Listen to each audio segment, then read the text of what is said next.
Good morning दोस्तों। आज हम समतुल्यता इफेक्टिव परसेंटेज के कुछ सवालों को डिस्कस करेंगे। ऐसे सवालों को हम एक ट्रिक के माध्यम से करने का प्रयास करेंगे। दोस्तों, हमारे पास सवाल है, यदि किसी व्यक्ति की आय में 20% की वृद्धि तथा पुनः उसकी आय में 20% की कमी की जाती है तो आय में परिवर्तन ज्ञात करो।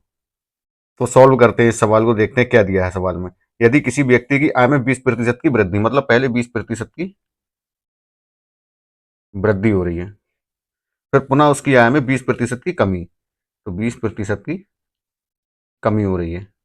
तो हमें इसमें इफेक्टिव परसेंटेज, उसकी आय में परिवर्तन ज्ञात करना है। तो इफेक्टिव परसेंटेज ईपी बराबर, हमने आपको शॉर्ट ट्रिक बताया है, 100 गुणा ये 20% दिया है वृद्धि, तो 20% वृद्धि 100 पे 20% वृद्धि कितनी होगी, 120/100 गुणा ये 20% की कमी दी है, तो 100 में से 20 जाएंगे तो कितना होगा, 80/100 और माइनस का 100। आय में परिवर्तन इफेक्टिव परसेंटेज निकालने के लिए 100 गुणा 20% की वृद्धि, तो 120/100 गुणा फिर 20% की हो रही है कमी, तो 80/100 माइनस का 100। अब सॉल्व करते हैं इसे। 100 से 100 कैंसिल, एक जीरो एक जीरो, दो जीरो से दो जीरो कैंसिल, तो 12×8 96 और माइनस का 100। 100 में से 96 जाएंगे तो माइनस का 4%। माइनस का 4 है तो कमी, तो 4% की कमी।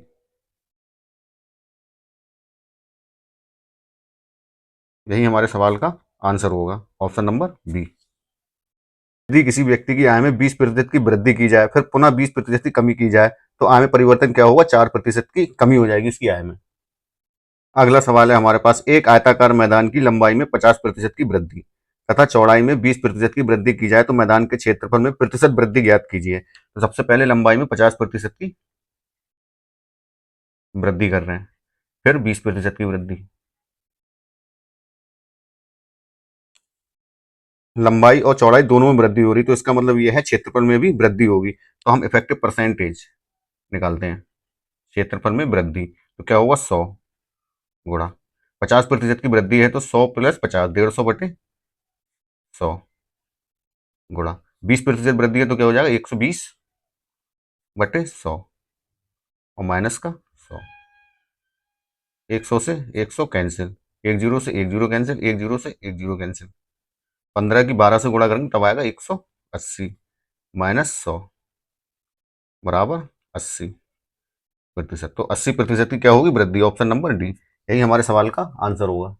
यदि हम आयताकार मैदान की लंबाई में 50% की वृद्धि करते हैं तथा चौड़ाई में 20% की वृद्धि करते हैं तो उसका क्षेत्रफल में वृद्धि कितनी होगी, 80% क्षेत्रफल में वृद्धि हो जाएगी। अगला सवाल है हमारे पास पिछले सवाल की तरह, एक आयताकार मैदान की लंबाई में 20% की वृद्धि तथा चौड़ाई में 10% की वृद्धि की जाए तो मैदान का क्षेत्रफल कितने प्रतिशत बढ़ जाएगा। तो लंबाई में वृद्धि हो रही है 20% वृद्धि और चौड़ाई में 10% वृद्धि, तो क्षेत्रफल में वृद्धि इफेक्टिव परसेंटेज बराबर, सबसे पहले लिखेंगे 100। अब 20% की वृद्धि हो रही है तो 120/100, फिर 10% की वृद्धि तो 110/100 माइनस का 100। 100 से 100 कैंसिल, एक जीरो से एक जीरो और एक जीरो से एक जीरो कैंसिल, 12 की गुणा जब 11 से करेंगे तो आएगा 132 माइनस 100। 132 में 100 जाएंगे तो 32% की वृद्धि होगी यहाँ, तो ऑप्शन नंबर ए। यदि हम किसी आयताकार मैदान की लंबाई में 20% की वृद्धि करते हैं तथा चौड़ाई में 10% की वृद्धि करते हैं तो उसका क्षेत्रफल कितना बढ़ जाएगा, 32% बढ़ जाएगा।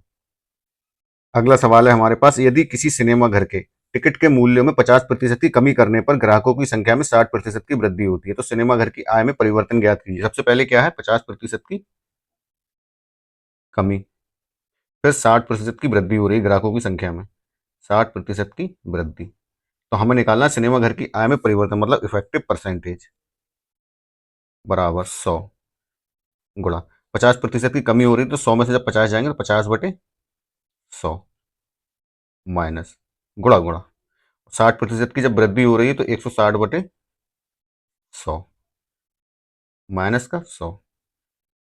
100 से 100 कैंसिल, एक जीरो से एक जीरो कैंसिल, एक जीरो से एक जीरो कैंसिल, 16 पंजे हो जाएगा 80 माइनस का 100।